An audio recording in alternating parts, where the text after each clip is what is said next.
12월 27일 스가랴 10장 1절에서 11장 17절. 10장 주님께서 구원을 약속하시다. 너희는 봄철에 비를 내려달라고 주님께 빌어라. 비구름을 일게 하시는 분은 주님이시다. 주님께서 사람들에게 소나기를 주시며 각 사람에게 밭에 채소를 주신다.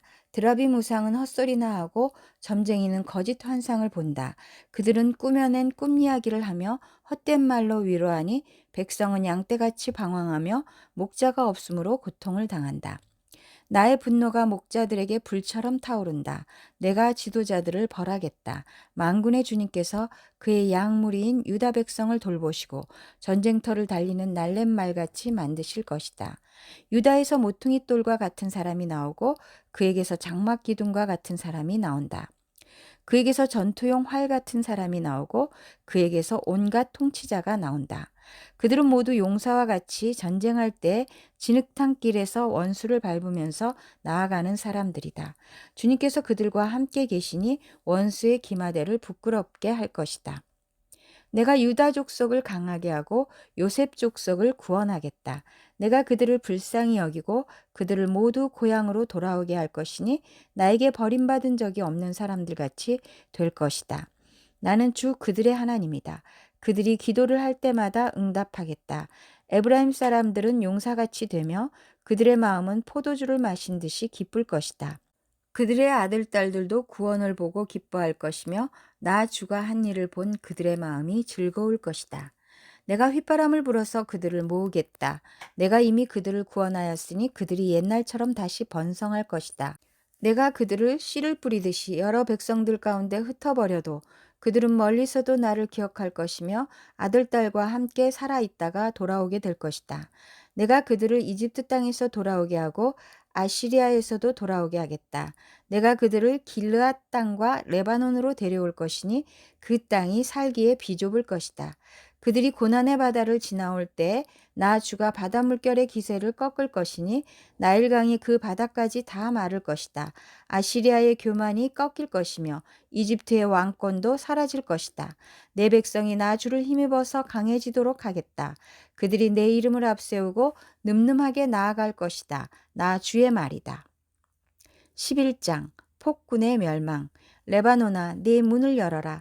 불이 내 백향목을 사를 것이다. 잣나무야 통곡하여라. 백향목이 넘어지고 큰 나무들이 찍힌다. 바산의 상수리 나무들아 통곡하여라. 무성한 삼림이 쓰러진다. 목자들이 통곡하는 소리를 들어라. 목자들이 자랑하는 푸른 풀밭이 거칠어졌다. 어린 사자들이 울부짖는 소리를 들어라. 요단강이 자랑하는 밀림이 거칠어졌다. 두 목자. 주 나의 하나님이 이렇게 말씀하신다. 너는 잡혀 죽을 양떼를 먹여라. 사람들이 그것들을 사다가 잡아도 벌을 받지 않을 것이다. 그것들을 팔아 넘긴 자도 주님을 찬양하세. 내가 부자가 되었네 하고 좋아할 것이다. 그것들을 먹이는 목자들마저도 그것들을 불쌍히 여기지 않을 것이다. 내가 다시는 이 땅에 사는 사람들을 불쌍히 여기지 않겠다. 나 주의 말이다. 내가 이 사람들을 이웃 나라와 그 이웃 왕에게 넘겨주겠다. 이웃 나라가 그 땅에 사는 사람들을 쳐부수어도 내가 그들을 이웃 나라의 손에서 구출하지 않겠다. 나는 잡혀 죽을 양떼를 돌보았다. 특별히 떼 가운데서도 억압을 당하고 있는 양떼를 돌보았다. 나는 지팡이 두 개를 가져다가 하나는 은총이라고 이름을 짓고 다른 하나는 연합이라고 이름을 지었다. 나는 양떼를 돌보기 시작하였다. 나에게는 목자 셋이 있는데 나는 그들이 하는 일을 더 이상 참고 볼 수 없었다. 그들도 또한 나를 미워하였으므로 나는 한 달 안에 그 세 목자를 다 해고하였다. 그런 다음에 나는 양떼에게 말하였다. 나는 더 이상 너희를 돌보는 목자 노릇을 하지 않겠다. 죽을 놈은 죽고 망할 놈은 망하여라. 그러고도 남는 것들은 서로 잡아먹어라. 그런 다음에 나는 은총이라고 부르는 지팡이를 가져다가 둘로 꺾어서 내가 모든 민족과 맺은 언약이 취소되게 하였다. 그 언약은 바로 그날로 취소되었다. 양떼 가운데서 괴로움을 당하던 양들은 나의 행동을 보고서 주님께서 말씀하고 계시다는 것을 깨달았다. 내가 그들에게 말하였다. 너희가 좋다고 생각하면 내가 받을 품삯을 내게 주고 줄 생각이 없으면 그만두어라. 그랬더니 그들은 내 품삯으로 은 30개를 주었다. 주님께서 내게 말씀하셨다. 그것을 토기장이에게 던져버려라. 그것은 그들이 내게 알맞은 삭시라고 생각해서 쳐준 것이다. 나는 은 30개를 집어 주의 성전에 있는 토기장이에게 던져주었다. 그런 다음에 나는 둘째 지팡이 곧 연합이라고 부르는 지팡이를 꺾어서 유다와 이스라엘 사이에 형제의 의리가 없어지게 하였다. 주님께서 다시 나에게 말씀하셨다. 너는 이번에는 쓸모없는 목자로 분장하고 그 구실을 하여라. 내가 이 땅에 한 목자를 세우겠다.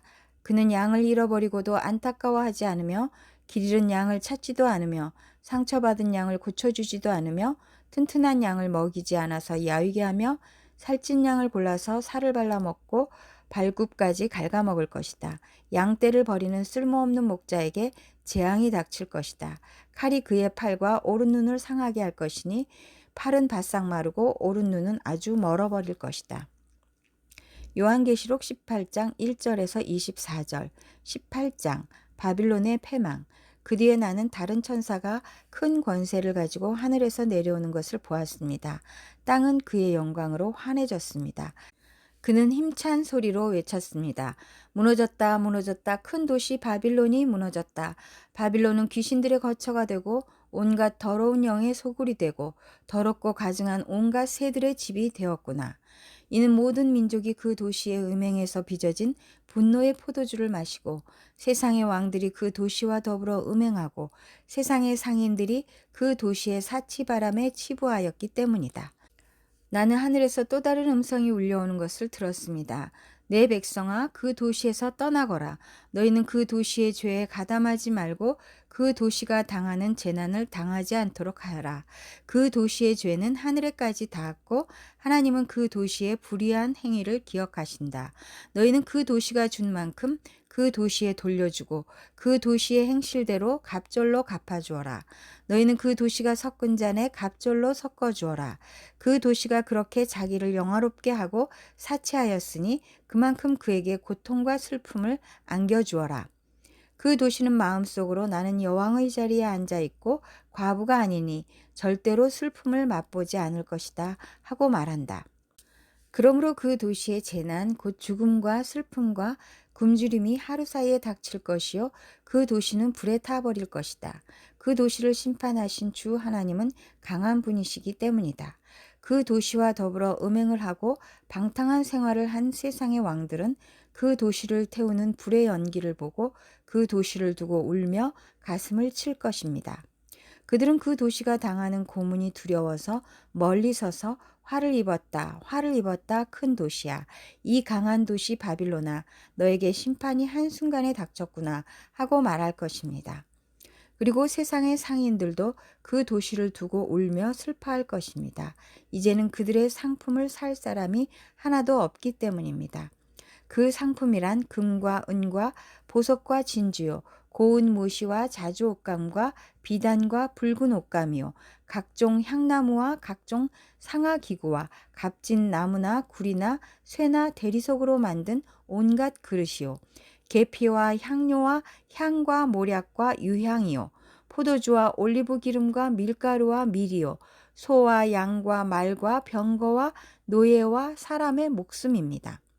네가 마음속으로 탐하던 실과가 네게서 사라지고 온갖 화려하고 찬란한 것들이 네게서 없어졌으니 다시는 아무도 그런 것들을 찾아볼 수 없을 것이다. 그 도시 때문에 부자가 된 이런 상품을 파는 상인들은 그 도시가 당하는 고문이 두려워서 멀리 서서 울며 슬퍼하면서 말하기를 화를 입었다, 화를 입었다. 고운 모시옷과 자주색 옷과 빨간색 옷을 입고 금과 보석과 진주로 꾸민 큰 도시야. 그렇게도 많던 재물이 한순간에 잿더미가 되고 말았구나 할 것입니다. 또 모든 선장과 성객과 선원과 바다에서 일하는 사람들도 다 멀리 서서 그 도시를 태우는 불의 연기를 보고 저렇게 큰 도시가 또 어디 있겠는가 하고 외칠 것입니다. 그리고 그들은 머리에 먼지를 뿌리고 슬피 울면서 화를 입었다, 화를 입었다, 큰 도시야. 바다에 배를 가진 사람은 모두 그 도시의 값진 상품으로 부자가 되었건만 그것이 한순간에 잿더미가 되고 말았구나 하고 부르짖었습니다. 하늘과 성도들과 사도들과 예언자들이여 즐거워하십시오. 하나님께서는 그대들을 위하여 그 도시를 심판하셨습니다. 또 힘센 천사가 큰 맷돌과 같은 돌을 들어 바다에 던지고서 말하였습니다. 그 큰 도시 바빌론이 이렇게 큰 힘으로 던져질 터이니 다시는 그 흔적도 찾을 수 없을 것이다. 검은 고를 타는 사람들과 노래를 부르는 사람들과 피리를 부는 사람들과 나팔을 부는 사람들의 노랫소리가 다시는 네 안에서 들리지 않을 것이요 어떠한 쇠공장이도 네 안에서 하나도 보이지 않을 것이요 맷돌 소리도 다시는 네 안에서 들리지 않을 것이다. 등불빛도 다시는 내 안에서 비치지 않을 것이요 신랑과 신부의 음성도 다시는 내 안에서 들리지 않을 것이다. 그것은 네 상인들이 땅의 세도가로 행세하고 모든 민족이 네 마술에 속아 넘어갔기 때문이고 예언자들의 피와 성도들의 피와 땅에서 죽임을 당한 모든 사람의 피가 이 도시에서 발견되었기 때문이다. 시편 147편 13절에서 20절. 주님이 내 문빗장을 단단히 잠그시고 그 안에 있는 네 자녀에게 복을 내리셨다. 네가 사는 땅에 평화를 주시고 가장 좋은 밀로 만든 음식으로 너를 배불리신다. 주님이 이 땅에 명령만 내리시면 그 말씀이 순식간에 퍼져나간다. 양털 같은 눈을 내리시며 재를 뿌리듯 서리도 내리시며 빵 부스러기 같이 우박을 쏟으시는데 누가 감히 그 추위 앞에 버티어 설 수 있겠느냐. 그러나 주님은 말씀을 보내셔서 그것들을 녹이시고 바람을 불게 하시니 얼음이 녹아서 물이 되어 흐른다. 주님은 말씀을 야곱에게 전하시고 주님의 규례와 법도를 이스라엘에게 알려주신다. 어느 다른 민족에게도 그와 같이 하신 일이 없으시니 그들은 아무도 그 법도를 알지 못한다. 할렐루야. 잠언 30장 33절. 우유를 저으면 굳은 우유가 되고 코를 비틀면 피가 나오듯 화를 돋우면 분쟁이 일어난다.